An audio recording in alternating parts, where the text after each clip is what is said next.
Hi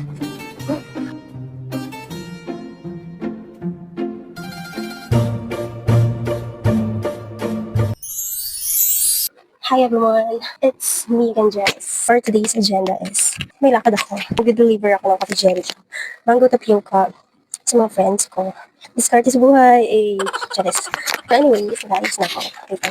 Nag-aayos lang ako and magbubook na lang ako ng Move It kasi masyado siyang mabigat. Masyado mabigat yung dala.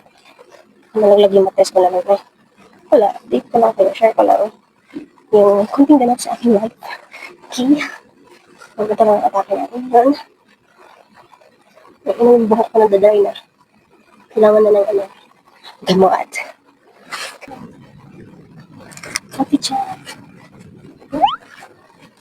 Nagulat na ako guys. Anong oras na napakainit? Mamatos pa naman ako pagdating dito. Okay, we'll update you later. Nag-aantay na nga ako ng rider na nabook ko dyan and naghahanapan pa nga kami yan kasi nandun pala siya sa kabilang side at nandito ako sa kabilang side. Ang galing! At sa wakas nga nagkita na nga kami ng rider and nakasakay na kami dyan, malamang. And sobrang init nga, grabe, buti na lang naka-jumpsuit ang ate nyo, kundi sunog malala talaga. And syempre, fast forward na tayo guys, nakarating na nga ako dito sa house ng parents ko and sasalubungin nga ako ng alaga ni ate dyan, si Bella. What happened, Bella? O diba, ang ligalig niya pag nakikita ako, kala mo naman talaga. Pagdating ko nga is nagpaalam agad ako na magdi-deliver muna ako dun sa isa kong friend, which is nasa kabilang kanto lang naman siya. So, susugurin na natin siya, guys. Atake!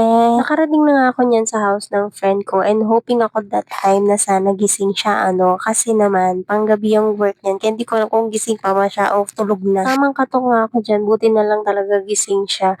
And nakalimutan ko mag-video day kasi naman nauna na ang cheka-cheka. Nakalimutan ko naggagawa pala ako mini vlog. So, after ko mag-deliver dun sa friend ko, is sumegway na ako na ihatid tong mga chikiting namin kasama yung aking sister. Ayan, papasok na sila ng pinsan niya. After maghatid nga is deliver na naman ng atake niyo. Kasama ko nga pala yung ate ko guys. And ayan, may dala pa ako. Parang ayuda lang yung dala ko talaga. As usual, pagka-deliver ko dun is nakalimutan ko na naman mag-video. Hindi ko alam pag nachichikahan talaga ako. Nakakalimutan ko nung nag-mini vlog ako. Pauwi na nga pala kami niya ng ate ko guys. And may iba pa din kasi akong din deliveran sa mga pinsan ko and kapatid ko. And ayan, nakauwi na kami ng bahay. Hagad na hagad ang person. Pero lover lang. So, yun lang muna for today's video. Bye-bye!